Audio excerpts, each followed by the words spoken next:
proyecto que Acabay nos ha propuesto es muy interesante para nosotros, el Corre para cambiar el mundo.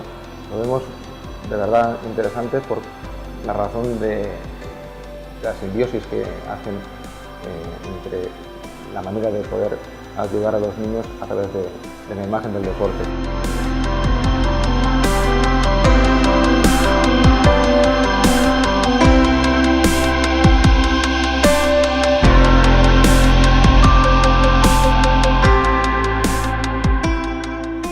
STIHL es una empresa alemana que nosotros comercializamos desde el año 1968 en Valencia, en la cual se dedica a la fabricación y comercialización de máquinas carretillas elevadoras.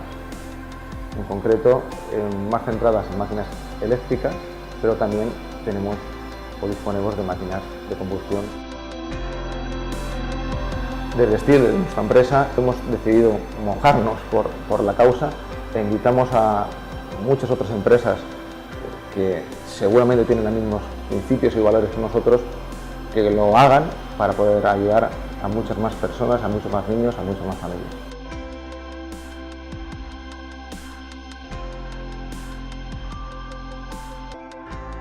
Es una gran satisfacción estar aquí, en casa de Paula, haberla conocido y tenerla aquí.